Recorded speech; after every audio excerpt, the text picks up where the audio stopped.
Frères et sœurs, nous célébrons aujourd'hui le troisième dimanche de l'Avent de l'année liturgique C. La première lecture est tirée du livre du prophète Sophonie, au troisième chapitre du 14e au 18e verset.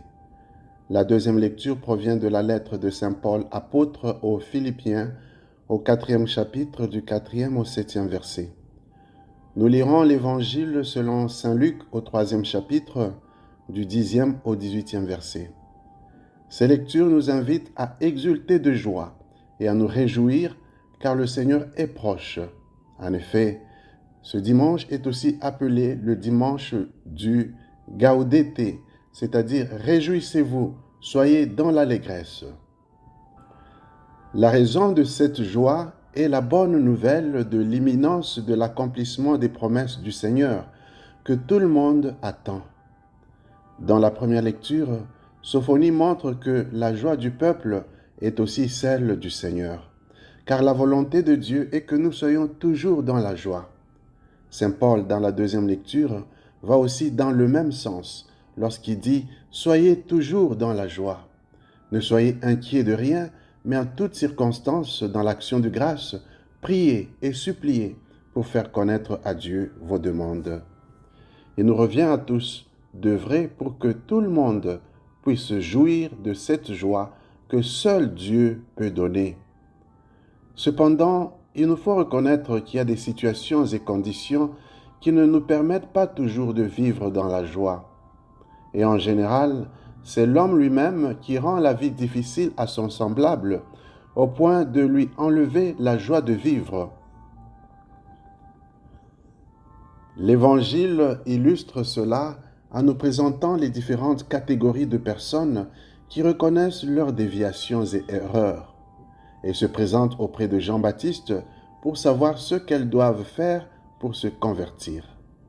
La réponse de Jean-Baptiste peut aussi nous inspirer dans nos différentes situations et conditions. Jean-Baptiste demandait à tous de partager leurs vêtements et leur nourriture avec ceux qui n'en avaient pas, aux collecteurs d'impôts à ne pas exiger plus qu'il ne faut, et aux soldats à ne pas user de la violence et à se contenter de leur solde. Ces appels sont concrets et actuels, car autour de nous, il y a des personnes qui n'ont pas d'habits ni de nourriture. Les collecteurs d'impôts d'aujourd'hui et les différents agents des services publics scandalisent souvent lorsqu'ils exploitent les citoyens au lieu de se mettre à leur service. Il en est de même pour les policiers et soldats de nos villes et cités, qui, au lieu d'exercer leur profession en toute honnêteté, s'en prennent à des paisibles citoyens et suscitent l'insécurité. Il revient à chacun de se remettre en question pour accepter l'appel à la conversion et ainsi contribuer à la joie de tous. Dans l'Évangile, il nous est rapporté que le peuple attendait un Messie, le Christ. Ils en avaient assez de vivre sous le joug des Romains et attendaient impatiemment leur libération. Notre attente aujourd'hui est aussi celle d'une vraie libération. Beaucoup de gens se présentent en faux Messie et nous font des promesses qu'ils ne réalisent jamais. Seul le Seigneur est le vrai Messie, capable de nous libérer et de nous donner la vraie joie.